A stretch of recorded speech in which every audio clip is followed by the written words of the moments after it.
Instead, rightness and wrongness are determined by social developments around us. In other words, it's this evolving of it. It's fluid. It's always changing. And the thing about truth is, if something is true, then it's always true.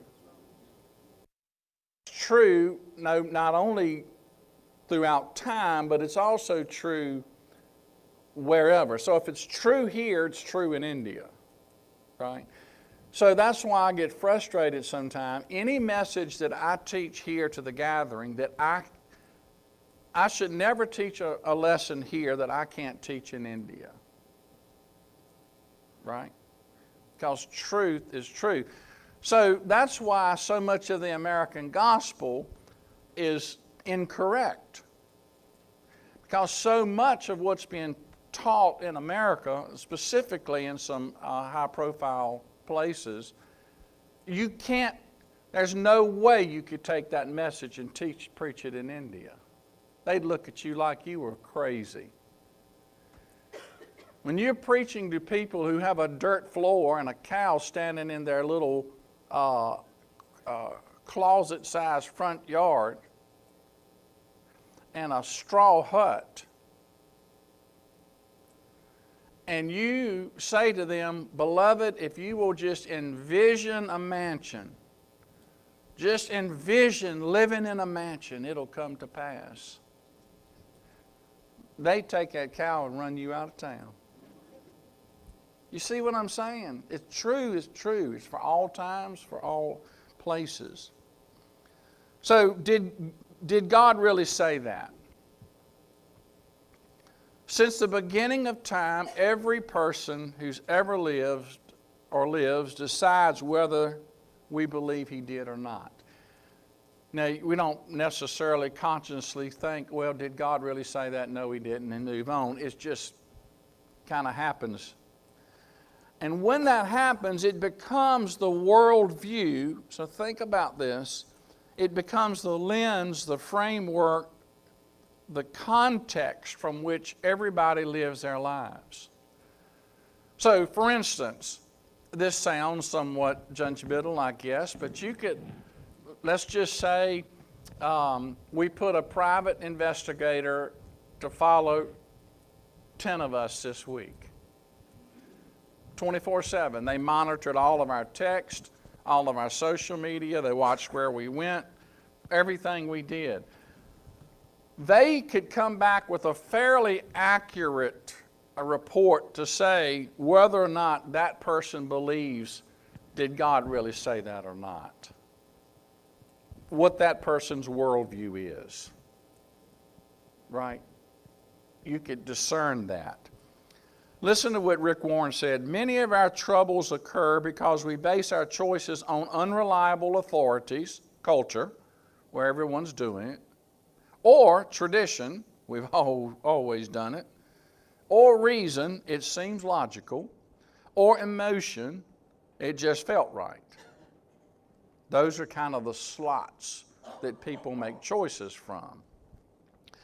The result of that is something that Isaiah prophesied about when he said, justice is driven back, righteousness stands at a distance, truth has stumbled in the streets, honesty cannot enter, truth is nowhere to be found. Now watch this play on words. It's really interesting. And whoever shuns evil becomes a prey.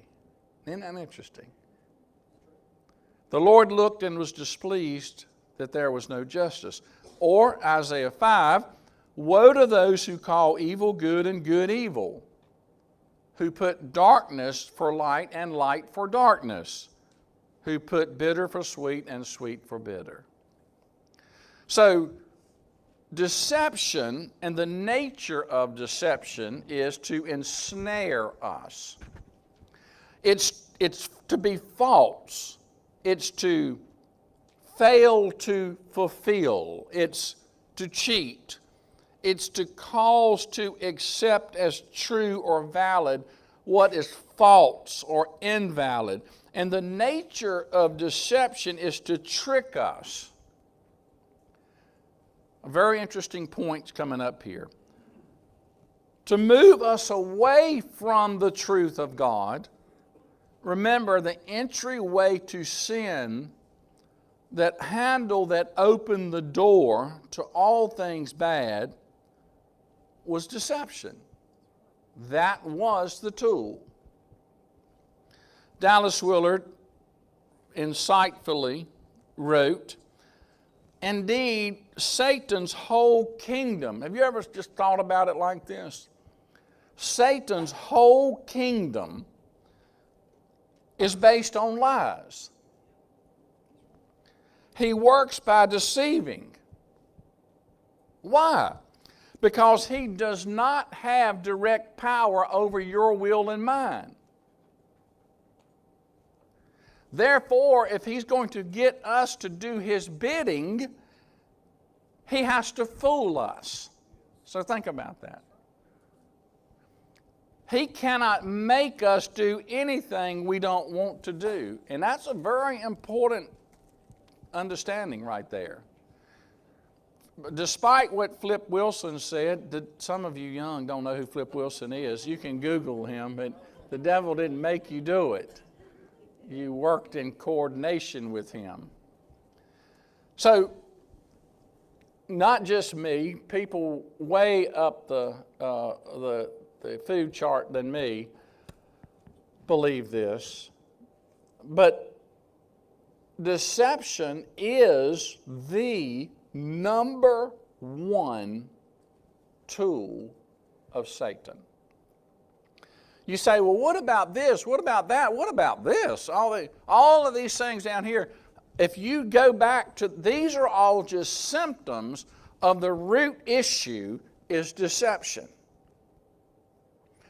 Had the person not been deceived, then all of this stuff would go away, if that makes sense. So the root issue is this. But here's another great irony. If you are deceived, you don't know it. Because if you knew it, you wouldn't be deceived. However, I do think there's a little caveat to that. You can be willfully deceived, which is still being deceived, but nevertheless, it's like you choose to be. You know, like, you remember the little saying, ignorance is bliss? I don't want to know, because if I know, then somehow I'm responsible, right? Yeah. So, here's a question for us, or all of us. Who has the final say in our life? Just at the end of the day, who has the final say in our life? You or God? When we divorce ourselves from submitting to God as the final authority in our life, then what does that mean? It means we're left to ourselves. And it actually begins with Genesis 1:1. Think about this. In the beginning, God. If you can't get by that, then nothing else is going to ever connect and make sense. Because, see, I know that you guys know this. So, until Darwin came along with his theory of evolution, the naysayers didn't, they were in a dilemma. Because they didn't have any way to explain the universe other than just saying, we don't believe in God. So it put them in a dilemma. Okay, well, you just don't believe in it. Then what's your explanation? Well, we don't have one. But we still don't believe it. But guess what? When old theory of evolution snuck in, then all of a sudden, all of the naysayers about God said, oh, hey, here is what we've been looking for right here. This is going to help us because there is another explanation to all of this.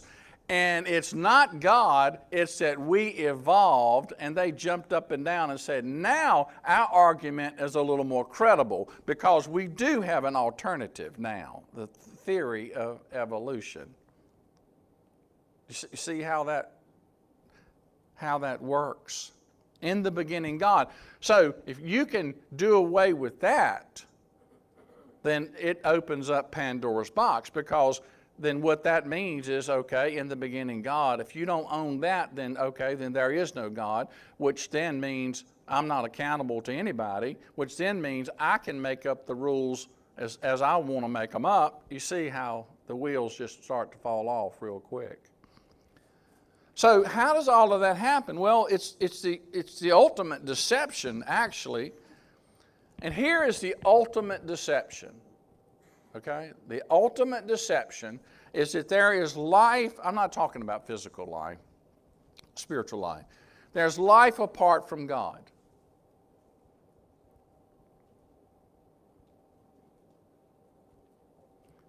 You can find true life apart from Him. That's the ultimate deception in the world of 7 billion people today.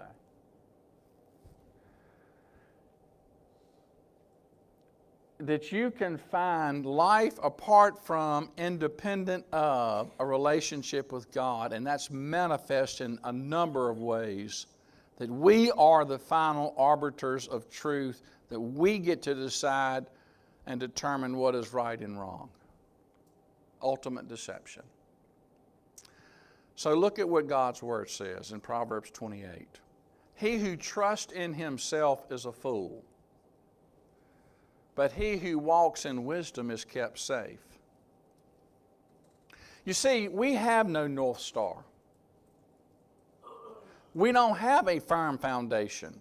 We become double-minded and unstable in all our ways, wrote James in the New Testament.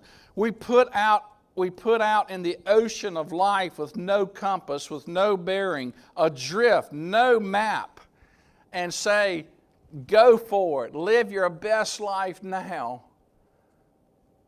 And all we see around us, let's face it, is something akin to a jungle. It's chaos, it's confusion, it's death, it's distortion, it's destruction. It's nothing is sacred. You see it happening everywhere, even right here in the